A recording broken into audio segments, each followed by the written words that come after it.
Salut à toutes et à tous, ici Master Crocodile, j'espère que vous allez bien. De mon côté, comme d'hab, ça va tranquille et je vous souhaite la bienvenue pour cette nouvelle vidéo. Bon alors, on va se lancer aujourd'hui dans un sujet plus chill que d'habitude, on va pas essayer d'analyser en profondeur un arc de One Piece, ou encore se lancer dans le sujet très épineux des meilleurs Kage de Naruto, surtout pour faire 500 vues hein. Non, non, non, non.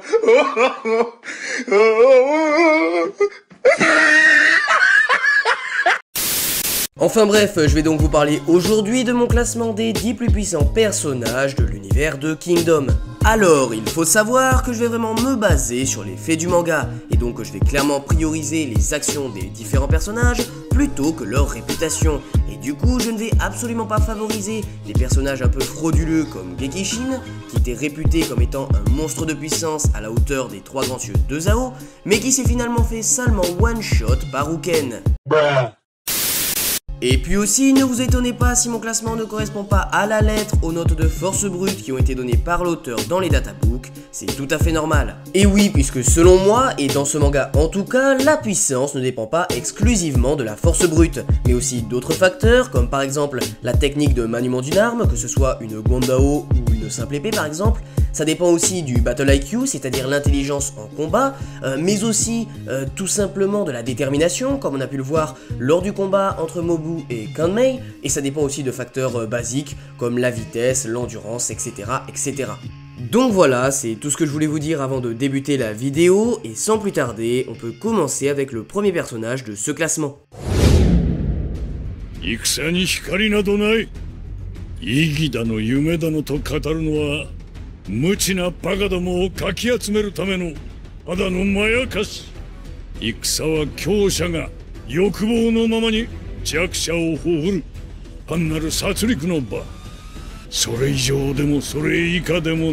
on commence donc cette vidéo avec Gaimu, le Giga-Chad des dragons de feu de Wei. Non mais sérieux, dites-vous quand même que ce mec, lors de la guerre de Choyu, a débarqué en plein milieu du champ de bataille et s'est mis à gueuler comme un fou, tout ça pour appeler le commandant adverse, donc en l'occurrence Shin, pour qu'il puisse direct se battre en 1v1. Des mecs aussi couillus que ça, il y en a pas beaucoup dans Kingdom, et je peux vous le dire. Enfin bref, donc en plus d'être un putain de mal alpha, Gaimu est surtout un monstre de puissance. Le simple fait qu'il soit réputé comme étant responsable de la mort de pas moins de 100 généraux sur le champ de bataille démontre de ses capacités surnaturelles en termes de combat. Mais ce qui est je trouve le plus impressionnant, c'est que lorsque Shin s'est confronté pour la première fois face à lui, il a directement comparé le coup qu'il venait de recevoir à celui que Rempa lui avait infligé. Et Rempa, c'est loin d'être n'importe qui, on parle quand même de celui qui est potentiellement, et à l'heure actuelle en tout cas, le plus grand général sous les cieux. Mais il faut aussi préciser que lors de ces deux combats contre Gaimu, Shin réussissait certes à lui tenir tête, mais il faut tout de même dire qu'il était clairement dominé, même ses propres hommes en étaient conscients. Et je pense même qu'on peut dire que si ces deux combats-là n'avaient pas été interrompus, notre jeune héros aurait très certainement perdu. Et attention, ne croyez pas que ce Shin-là était faible, au contraire, on parle d'une version du personnage qui a été capable un peu plus tôt dans l'histoire de mettre en difficulté Uken le Bushin lors de la bataille de Sai. Et enfin, Ryukoku, donc qui est un ancien membre de l'armée de Uki, a déclaré que Gaimu est d'une certaine manière du même calibre que l'oiseau colossal de Kin. Donc en bref, le grand général de Wei a tout simplement été comparé à deux légendes absolues de la période des royaumes combattants. Mais bon, il faut tout de même prendre ces dires de personnages avec des pincettes, puisqu'on nous fait clairement comprendre dans la dernière discussion entre Shin et Gaimu que ce dernier était clairement un cran en dessous de Rempa et de Uki. Et puis le deuxième petit point négatif du côté de Gaimu, c'est que pour moi, on ne l'a clairement pas assez vu à l'œuvre, ce qui m'empêche malheureusement de le placer plus haut. Mais bon, ça n'enlève rien au fait que Gaimu est un surpuissant combattant, que j'ai vraiment hâte de revoir, ça serait super intéressant de le voir faire son retour avec une nouvelle mentalité et en ayant en lui la chose dont Uki parlait.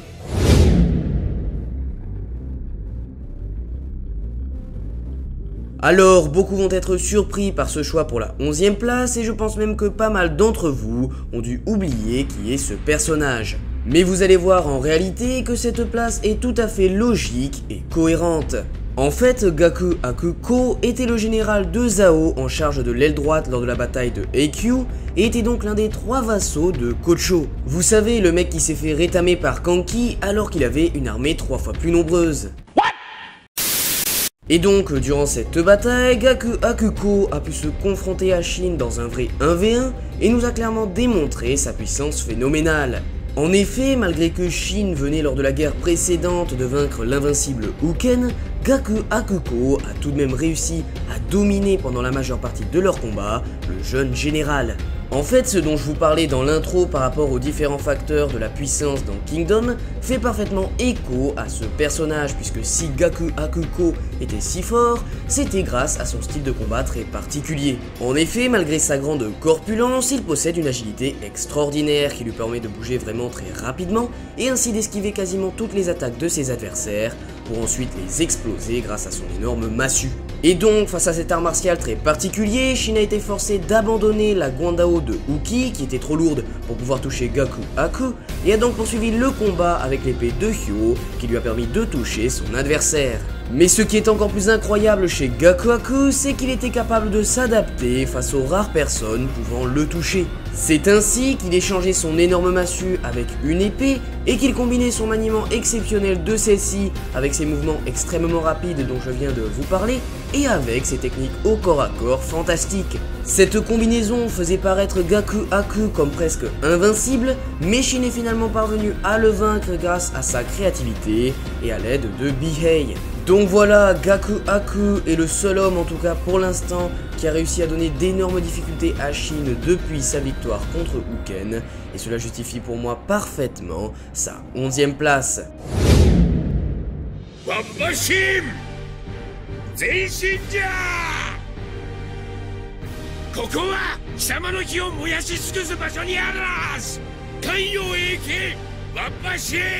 Alors attention, on s'attaque maintenant à une véritable légende de l'univers de Kingdom qui n'est autre que Ryukyu.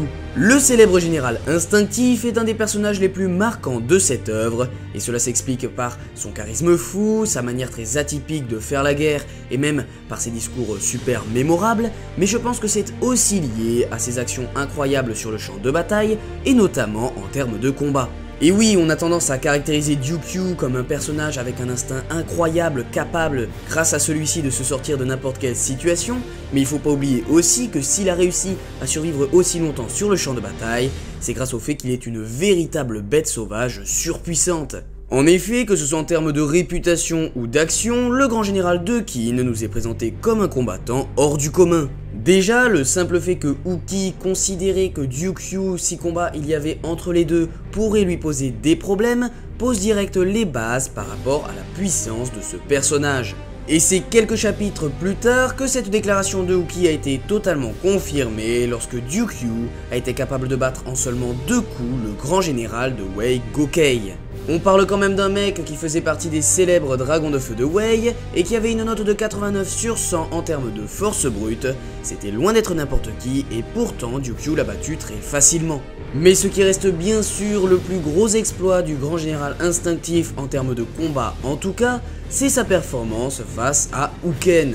Et effectivement, alors qu'il était pourtant opposé à une version du personnage encore plus forte que celle que Uki avait affrontée lors de la bataille de Bayou, Ryukyu a tout de même réussi à lui tenir tête et même à l'envoyer valser quelques fois pour finalement réussir à lui briser le bras à la toute fin du combat.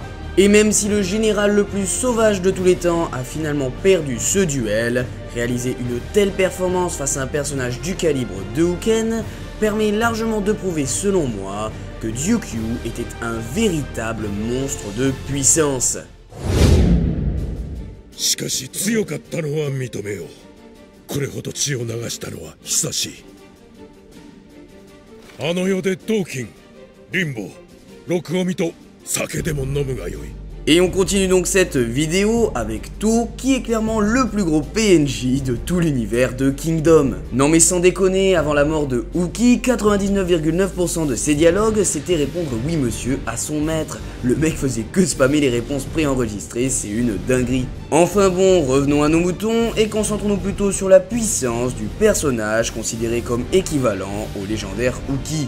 Et oui, c'est l'oiseau colossal de Kin lui-même qui l'a affirmé, et même si cette déclaration ne comprend pas exclusivement la puissance de To, mais aussi son niveau en stratégie, en instinct, etc., etc., elle permet largement, selon moi, de prouver à elle seule sa 9ème place. Mais bon, ça serait trop facile de s'arrêter là, surtout qu'on a pu voir avec des personnages comme Gekishin qu'il y a parfois une grosse différence entre la réputation et la réalité. Enfin bon, du côté de To, c'est quand même très loin d'être le cas. À chaque fois qu'on a eu l'opportunité de le voir se battre, il a toujours été capable de remplir sa mission quasiment parfaitement. Que ce soit lors de la bataille de Bayou, où il a réussi à protéger son maître d'un coup à pleine puissance de Uken, ou lors de l'arc de la coalition, où il a littéralement humilié Rinbukun, qui était quand même le 3ème commandant de l'armée de Chu, franchement, To, il a toujours parfaitement fait son taf. Et même lorsqu'il s'est fait prendre par surprise face à des personnages du calibre de Ranbyaku ou de Kuyoku, il a toujours réussi à s'en sortir avec de simples égratignures et même à infliger de petites blessures à ses 2 adversaires, alors que ces derniers sont pourtant des combattants réputés à travers la Chine entière. Et donc, avec tout ce dont je viens de vous parler, vous devez peut-être penser, et bien alors, pourquoi ne pas placer To plus haut dans ce classement? En fait, la raison est très simple, il n'a jamais affronté, en tout cas pour l'instant, 2 personnages du top tier de Kingdom en pur 1v1, comme par exemple Uken, Kanmei ou Mane. Gagner tous ces combats, c'est bien, mais si c'est contre des personnages qui ne sont même pas dans le top 20, forcément, ça va impacter ta place dans le classement. Mais bon, je suis quasi certain que To ne nous a pas encore montré toute l'étendue de sa puissance et qu'il va clairement nous surprendre dans la suite de l'œuvre, et si c'est le cas, sa place dans ce classement se verra beaucoup augmenter.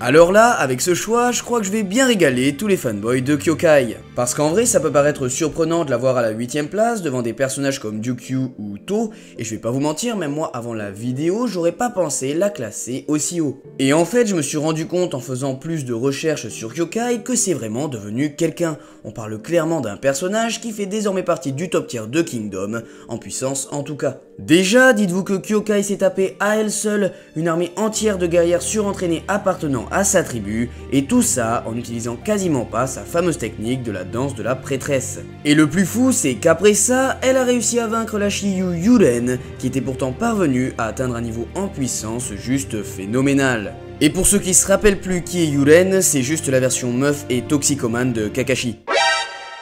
Et attention, cela n'est absolument pas le seul exploit de Kyokai en termes de combat, puisqu'elle a été aussi capable de tenir tête à Uken, non pas à une seule, mais bien à 2 reprises. La première fois, c'était au chapitre 141, où elle a été capable d'affronter sur un pied d'égalité le Bushin durant 2 chapitres entiers, ce dernier la comparant même aux légendaires grands généraux Uki et Kyo. Et la deuxième fois, c'était lors de la bataille des plaines de Shukai, où elle était capable de blesser très gravement à plusieurs reprises l'invincible général de Zhao, avant de finalement perdre le combat. A noter aussi qu'elle s'est confrontée à 8 reprises face à Shin, les résultats étant un nul, un combat interrompu et 6 victoires en sa faveur. Alors bon, il faut quand même savoir que le dernier combat entre les deux remonte au chapitre 441, c'est-à-dire juste avant la campagne de Kokuyo, et donc on peut clairement dire, je pense désormais, que Shin est légèrement au-dessus de sa lieutenant, au vu notamment de sa victoire contre Uken. Mais bon, je pense quand même que Kyokai reste assez proche de son capitaine en termes de puissance, et j'ai très hâte qu'elle nous prouve cela dans la suite de l'œuvre, puisque ça fait quand même pas mal de temps qu'elle n'a pas été mise en avant dans un vrai 1v1. だから言ってんだろ、俺の夢はそんな半端じゃねえって。肩を並べるんじゃねえ。俺はあんたらをぶち抜いて史上最強の天下の大将軍になるんだ。 Ah, enfin, ça y est, nous y est. Ça y est, nous y est. Voilà enfin le GOAT de ce manga, le général Lee Shin.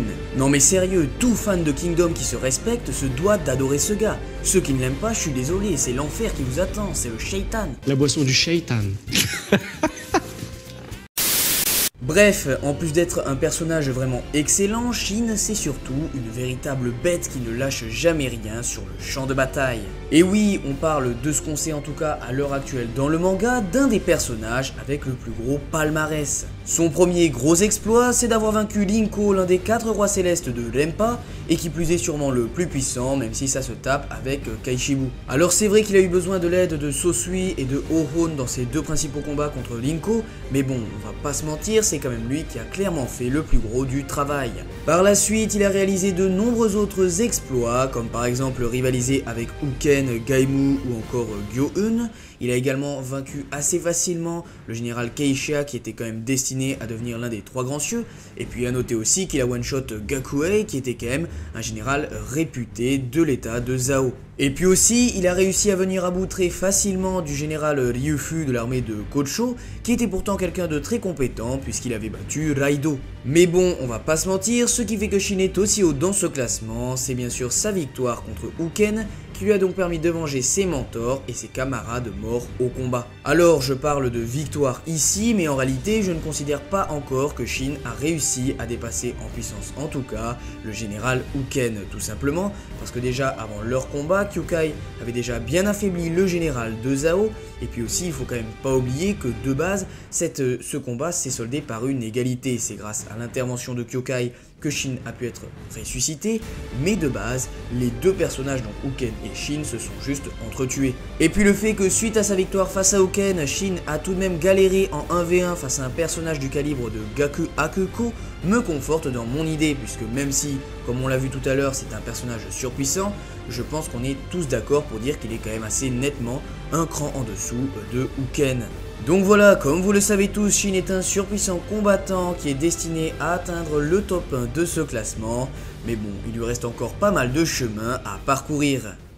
Et voilà, cette vidéo est donc terminée, j'espère que vous aurez pris du plaisir à la regarder. Alors à l'heure actuelle où je tourne la vidéo, on est le 24 janvier et donc je tenais à vous souhaiter une bonne année, bonne santé, de la réussite dans tout ce que vous allez entreprendre et donc tout ce qui va avec, voilà. Et puis aussi je tenais à m'excuser pour le retard de la vidéo, ça faisait à peu près 1 an que j'avais réussi à tenir un rythme d'au moins une vidéo par mois. Et là avec les fêtes, j'ai été aussi pas mal malade, j'ai pas pu vous sortir de vidéo donc le mois dernier, donc désolé pour ce retard. Et puis sinon comme d'habitude, n'hésitez pas à me donner votre avis sur la vidéo dans les commentaires, à la liker si elle vous a plu et à vous abonner si vous aimez ce que je vous propose comme contenu sur YouTube. Je pense que vous l'avez sûrement remarqué, mais j'ai fait un nouveau type de montage sur cette vidéo. Donc voilà, n'hésitez pas à me dire par exemple en commentaire si vous préfériez l'ancien type de montage ou le nouveau. Donc voilà, c'est tout ce que j'avais à vous dire avant de terminer cette vidéo. C'était Master Crocodile, portez-vous bien, je vous dis à la prochaine, ciao.